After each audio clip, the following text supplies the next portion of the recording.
Another item of this type of project that we feel will lend itself to the lease purchase is the development company will be maintaining the exterior yard work on these homes.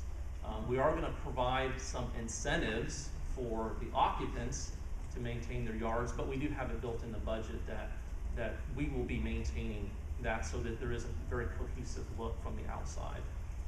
We also have fenced in yards as well, so when folks are able to enjoy the outdoors, we can keep a very consistent look throughout the neighborhood. I'll kind of move on a little bit to the program itself, the plan, the lease purchase plan. This is actually the funding, the primary funding source for these homes is coming through what's called a tax credit mechanism. Section 42 of the IRS tax code is the mechanism that will be the major source of funding for these projects, for this particular project. And the compliance period for this project is 15 years that this project must be maintained as a lease program. At the end of the 15 years, the person that is in the home at that time will then have the option to purchase this home for a considerable reduction from the market rate or the appraised value. So there's a tremendous benefit at the end of those 15 years for the occupant that is then at that home at that time. Essentially, during that 15-year period, there is a lease agreement year to year. There's not an ability for the occupants to build up and take away equity out of the project. That equity stays in until year 15, and then the full benefit comes at the end of that period. The management of this property will be also done by one of my companies, Biggs Property Management, which is a subsidiary of Biggs Incorporated. And we have been managing Section 42 properties since the inception of the program back in 1986. We currently manage, I believe, 13 multifamily projects around the state of Indiana in the Section 42 program. So we are very well versed in the compliance and the regulations of how this project needs to be managed. One of the things that we are going to do that is required by the program is we need to provide services to the folks that are in this particular project in terms of home ownership training, in terms of credit counseling, and many other types of services that will be available in the neighborhood. We've actually formed a partnership with the Urban League right here at the corner for them to work with us to provide those services.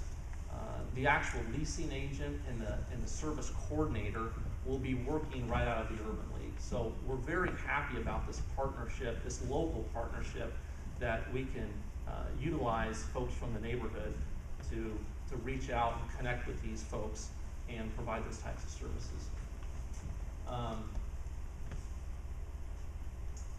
One of the very exciting aspects about this project that we feel that we're able to bring to the development is the synergy of our businesses under common ownership working together to deliver this project. And what I mean by that is there's a term that we've used called a home ownership incubator that we are trying to accomplish through the lease purchase.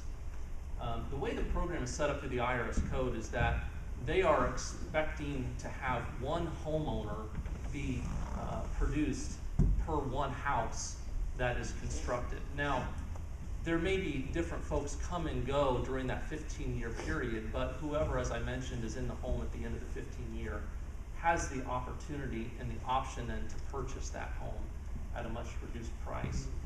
What we are trying to accomplish here with the unique synergy of our businesses is that we're going to try to up that ratio so that there's more than just one homeowner produced per lease purchase home. And the way that we're going to do that is, under normal circumstances, we're required to provide the services, as I mentioned, in terms of home ownership and credit counseling. to have that person bankable by year 15. And under normal circumstances, you wouldn't start that process until maybe year 13. Because it probably takes a good couple years for people to really work on their credit and to be bankable so they can purchase that home in year 16. But what we're gonna do is we're gonna have a little different twist. Is that we're gonna start that from day one, and we're gonna require that from day one, that people, as part of the lease agreement, is that they're actually gonna be committed to going to the Urban League and receiving education and homeownership training and credit counseling and credit repair and credit building, so that maybe by year 3, 4, or 5, we could have an individual that is bankable. Now, if they are bankable at that time period, they won't have the opportunity to buy the home that they're living in. But because that particular home has to stay within the program until the 15th or 16th year. But as you can see from the map up here, we've got a whole lot of shaded pink dots all over the map throughout Renaissance Pointe. Those are all lots that are controlled and owned by the city, that the majority have been already vacated and cleared and ready for new construction. So what we can do with those folks that do work hard on their credit and are bankable is that we can take them across the street to a vacant lot, and we can provide an incentive for them to build a new home. And maybe we can change that ratio from 1-to-1 to maybe 2-to-1 or 3-to-1 of homeowners versus homes built in the project. Now, not everyone's gonna be willing to give up what that benefit they'll have at year 15, but what we're gonna do as a developer is that we're gonna provide an incentive for them that if they are compliant and they do what they need to do within the program, for up to 5 years, every year we will set aside $500.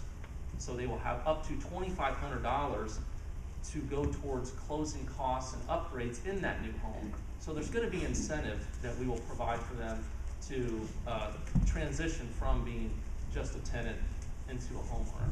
So we feel we were able to do this through a unique situation because we do have the common ownership of the builder and the developer under one hat. My property management company won't get too upset with me whenever I steal a tenant from them to build them a new home. But we know that this is such a strong program that we will have a waiting list of folks to backfill into this program on an ongoing basis. So we really are excited about the potential that this development has. Our main goal here is home ownership. We truly want to have home ownership in Renaissance Pointe. And our main focus here is that this is by no means a handout to the folks here in this community. Our goal is that we want to help folks help themselves. And if we can give them the tools and the resources and the education, that we feel that we can really bring some synergy to this community and help them have a more invested future in being homeowners in this community. So I want to thank you all for some time that we're going to spend this morning, Councilman Hines.